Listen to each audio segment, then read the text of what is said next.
Sup nerds, I'm Wes. I'm Tom. Today we're playing Masterwords from a Yellow.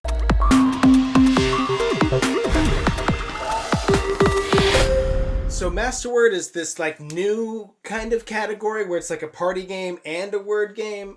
So think like Decrypto or Codenames or Letter Jam, where this is actually co-op. So actually also think Just One. But no, this takes a lot longer than Just One. Okay, enough about other games. The way this is we actually have this stack of cards here in this little, actually really nice little tray that like keeps them in order and keeps them hidden. And you'll get a category, like let's say the category is animal, and that's all. I will be the person who gives the who knows the word. I don't know what that's called in this game, but the category is animal. I'll look at it. It says pig. I know it's pig. I put it back, and I don't give you guys nothing Other than animal. Right.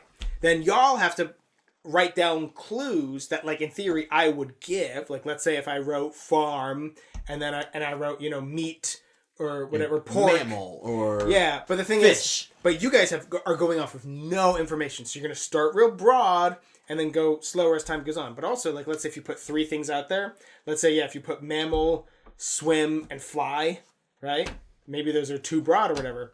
But I would put, what's a mammal? Pig's not a mammal, right? Pig's a mammal. What's a mammal?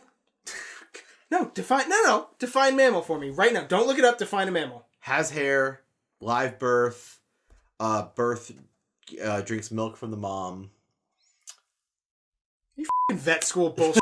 And so with those clues, let's say you had 3, you guys gave 3 answers, and 2 of them were right. The person who knows the answer doesn't, they just say, they give you these thumbs up to say 2 thumbs up. And you don't know which of those 3 are the 2 thumbs up. And so in your next round, you kind of assume okay, well, it's these 2 go together. So it's probably these 2. Let's give a bunch of clues that help us narrow that down farther. And then if you get no thumbs up, you're like, okay, well, that was the wrong combination. And you just keep going on having a little bit more information because you know how many of these are right, or if none of them are right, then well, that took away a bunch of stuff. But you have to try to narrow it down until you put guesses on these red border cards. And then if you ever get if you write pig on this card, you win. Also, one weird rule that I just wanted to mention is that if you put the word, if you write pig in a clue card, maybe pig's a bad example for it, but I said the example is okay, if the word was monkey and you wrote in the monkey family, yeah, you would lose immediately. Type of car, and it was actually car, not Volvo. Yeah, something like that. A little weird, but felt like mentioning it. But I think the idea was for you to start off really broad and get more specific, and as it goes on, you narrow it down more. You kind of trace a path. Yeah. It could have been this, and then he meant that, and then the one clue in this row was this, and then that, or this. No, this path makes the most sense. But I found it, because it's so broad and so little information moving forward, that sometimes it can be really hard. And instead of making a path, you start making a couple of webs. And you're just I don't know, it could be this, could be that, could be this and that. And then this and that also makes sense. It does work. It's just really difficult. And it's another one of those that's not for everybody. Yeah, and they do give you, once per round, the person who knows the answer is allowed to move a check mark onto a card to say, this is the card.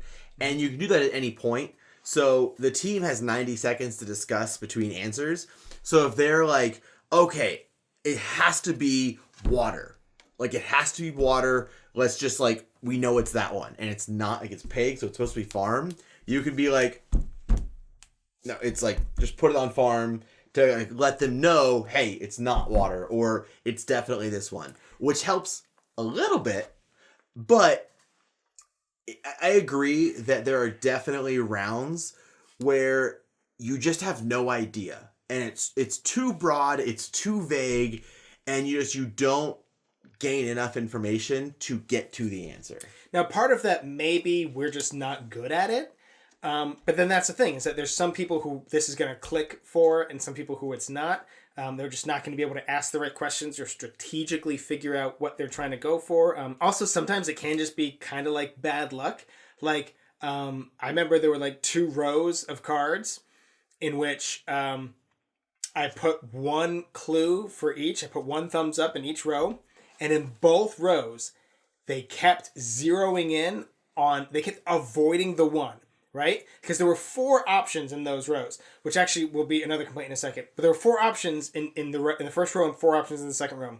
They kept constantly thinking about these 3 and then these 3, and for whatever reason, just completely avoided the thing that I was trying to get them to point at. And I was like, okay, I have to just boom that. And then they were like, well, now everything we were thinking about is wrong, so we have to start all over again. I was like, you know. But the thing I said earlier is, I feel like this needs to be a more the merrier type of game, because we were playing it with 3, and it says in there that then each clue giver or whatever puts out 2 cards, so that each row has 4. Like I said, that seems like too much. Yeah. It seems like 3 really is the sweet spot, but maybe you can do less, because it does say like once a time runs out, if you haven't written anything, you don't put it out there. So I don't think putting 4 is you're like not mandatory. required to put the maximum amount out there, right? Because it is, if you just have a ton of clues out there, you're never going to get it, because it's too broad. You know, if there's 4 clues and you have a thumbs up, you're like, well, we know for sure it's one of these. Right.